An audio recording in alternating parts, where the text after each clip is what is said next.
I don't like lane departure things. They just frighten me. 32 miles per hour. Really suits these bendy roads.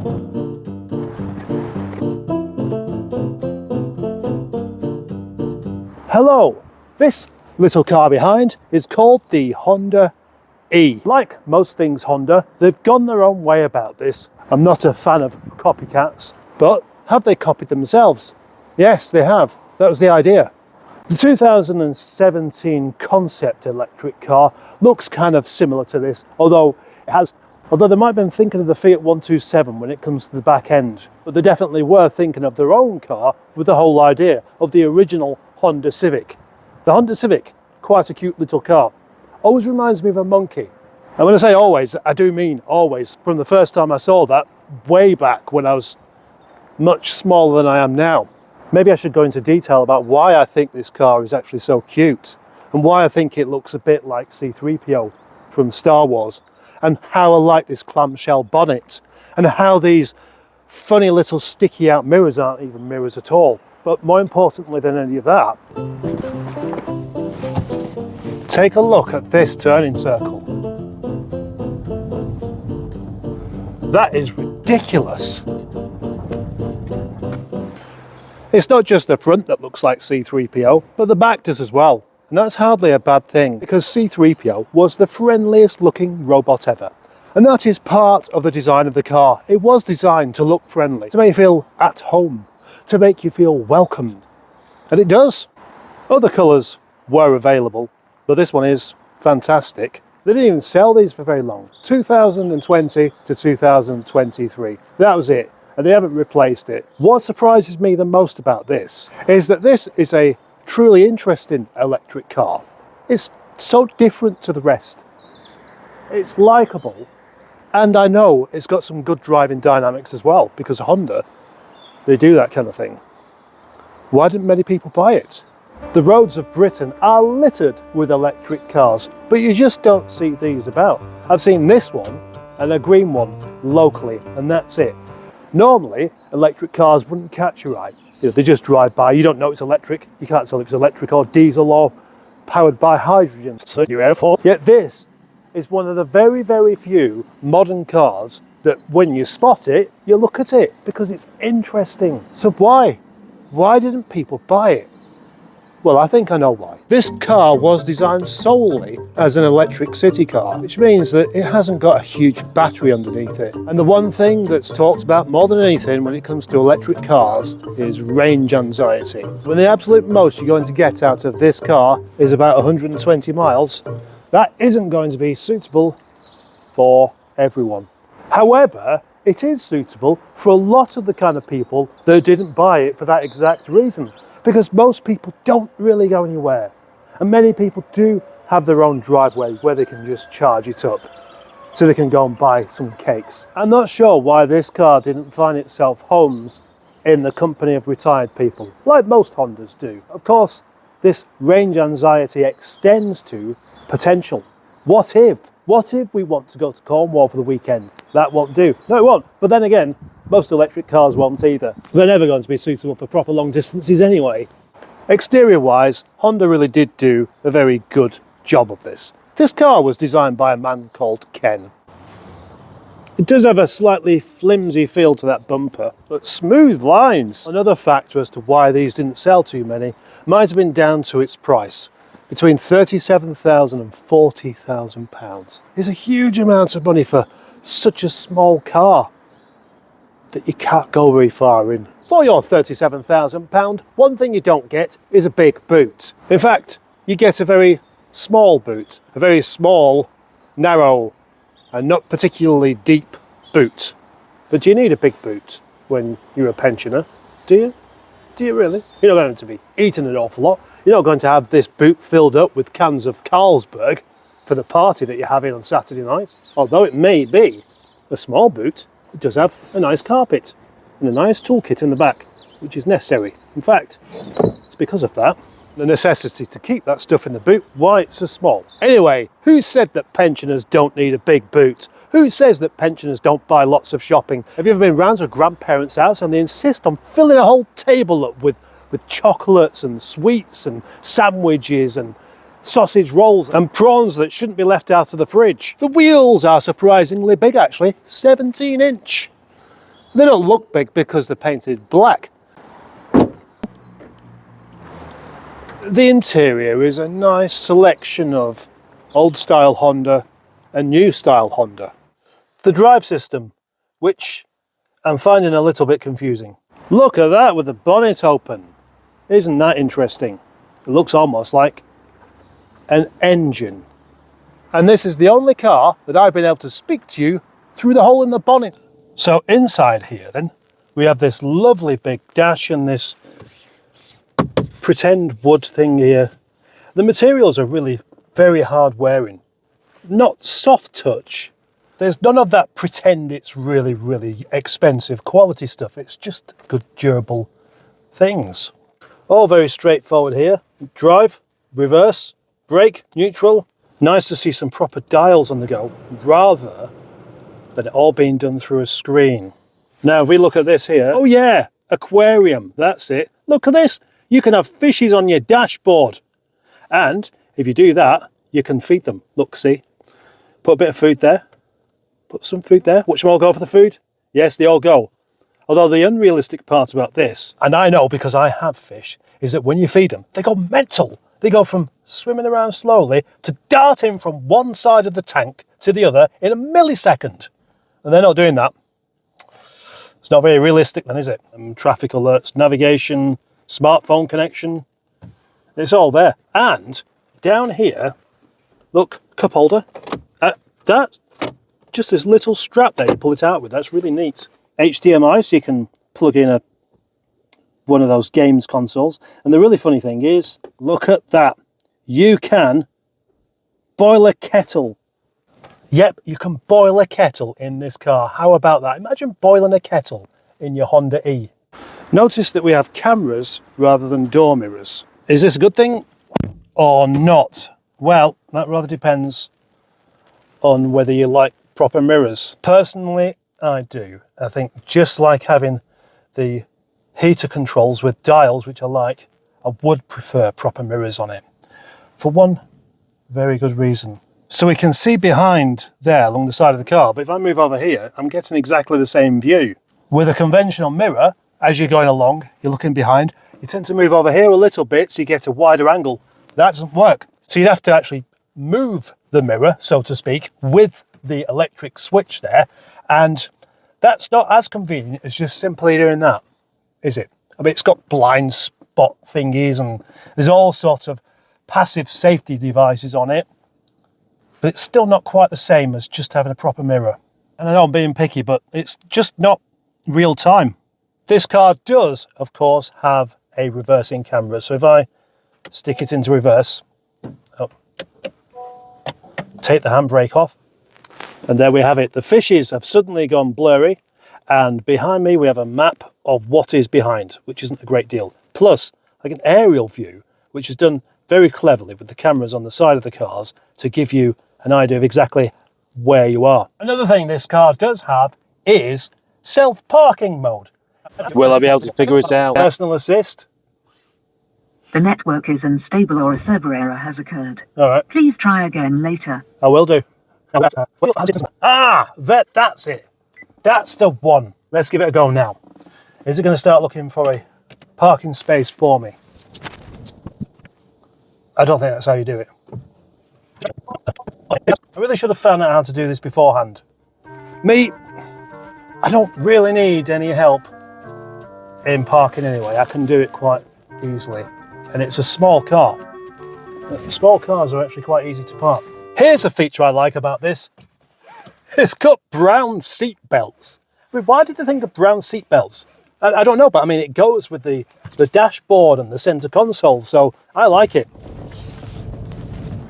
I have most definitely chosen the best time to go for a drive.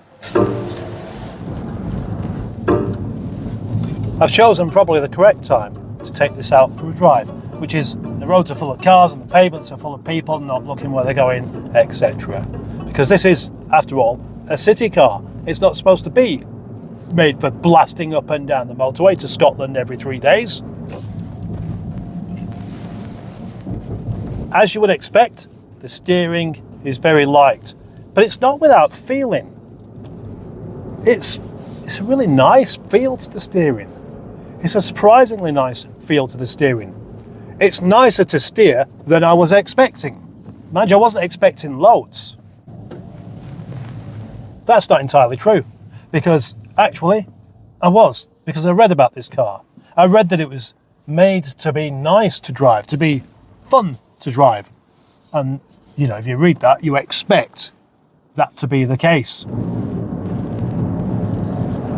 With that in mind, I'm going to avoid the usual Kingsway Business Park because, for one thing, it's going to be full of wallies. Not wallies, sorry, I mean people that drive sensibly. Normally, you're just trying to go about their daily commute. And in this instance, I'm the wally because I'm not actually doing anything besides driving this car around, which you might say isn't that productive.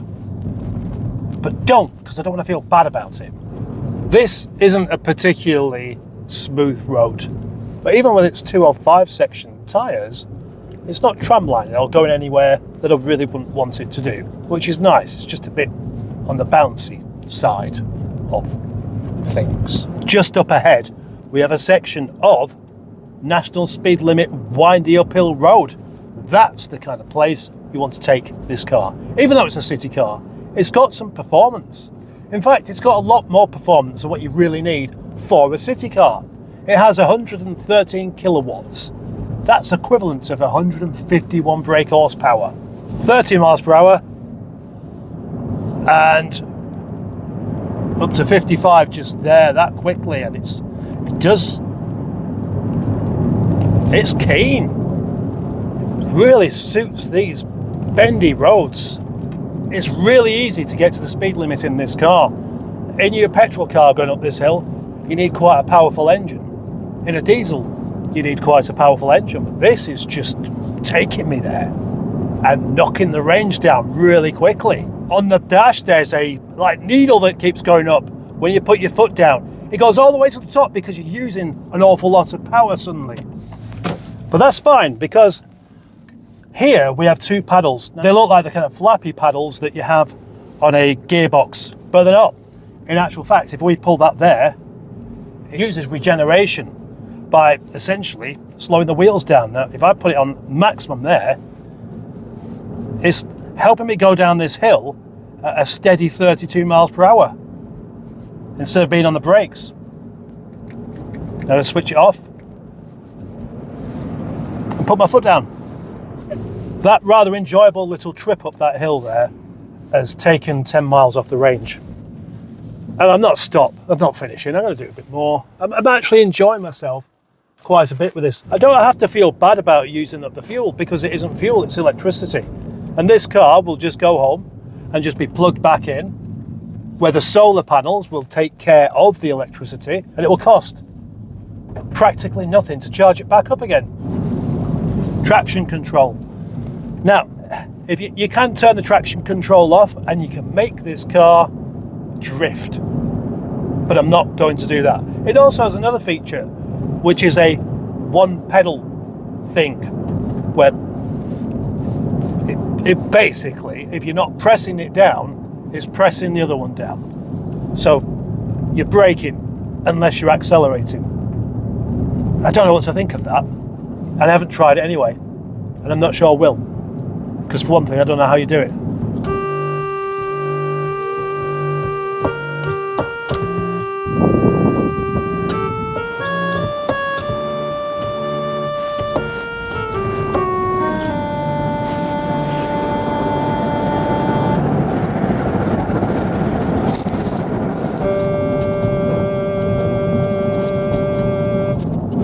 I've driven a few electric cars, including the MG4 X-Power, which was rapid. But none of these electric cars made me smile. But this one does. Oh dear, look at that. That's what happens when you drive up here and you don't know what you're doing.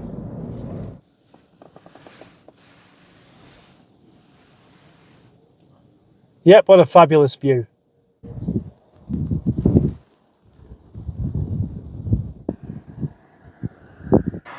Pillarless doors as well.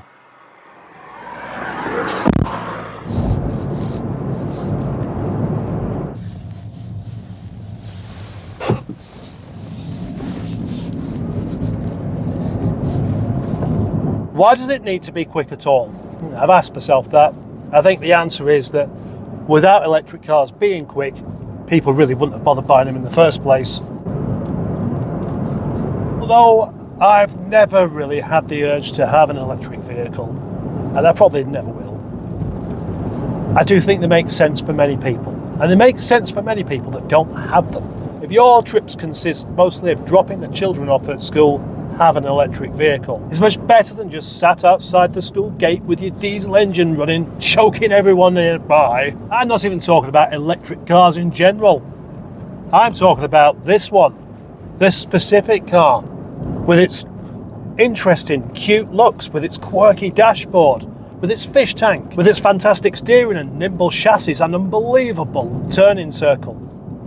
Just because it hasn't got a good range, people didn't buy it. I mean, it's down to 50 miles now, and honestly, when my car's down to 120, I still have to worry about it. It's such a novelty having such a short wheelbase car that's rear-wheel drive as well. Without that traction control, I think in the wet, it would help itself into the ditch just like that Vauxhall Corsa did. So maybe, had they have fit this with a much bigger battery, it would have sold a few more in the UK. But then it would have been more expensive. And I've got to admire Honda for having the idea and sticking with it, even though many people would be, oh no, that won't do. Because it will do. It will do, really. If you're using this car for what it's made for, it will do. In conclusion then, I think this is great. It's just the way it drives. It drives like a small petrol front wheel drive car, except that it's rear wheel drive, and if you're not careful, you can end up in trouble. But everything about it is its quirky features. It's just the fact that you don't see them about. If I was after an electric car and I had the choice of all the electric cars that we have, I might well just go for this. Cars are like wives, husbands. You should search for one that makes you feel happy, and this one does. So thank you for watching, and thank you for subscribing, and thank you for being a channel member, and thank you for commenting, and thank you for watching this enthusiastic video all the way to the end and letting me drive you round the bend. If you want to watch more, please help yourself to my huge back catalogue of nonsense videos that actually have a fairly good point sometimes.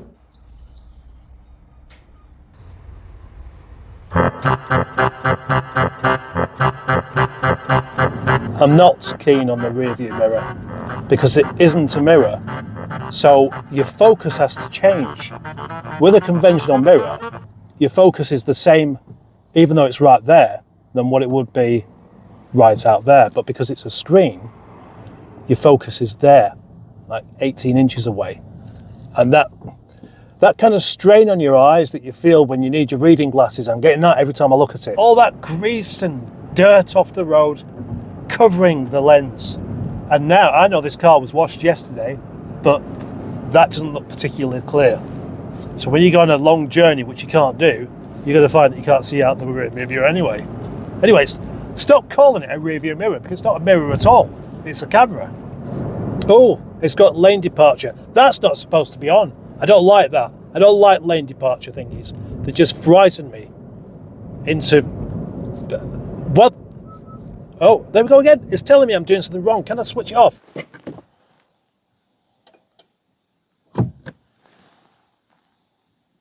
Oh.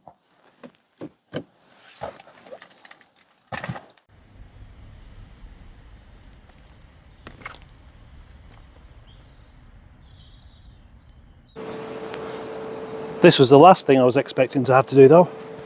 Seems like this tiny battery isn't really up to the electrics being switched on without the main motor running. Whoa.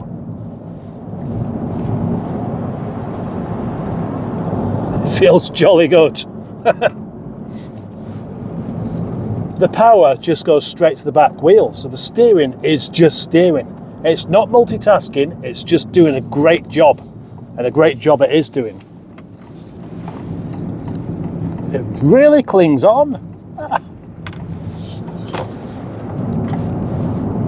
It's so likeable, and I just saw the traction control light just come onto the dashboard then. You can flick the traction control off, but I'm not going to do that. I'm far too sensible.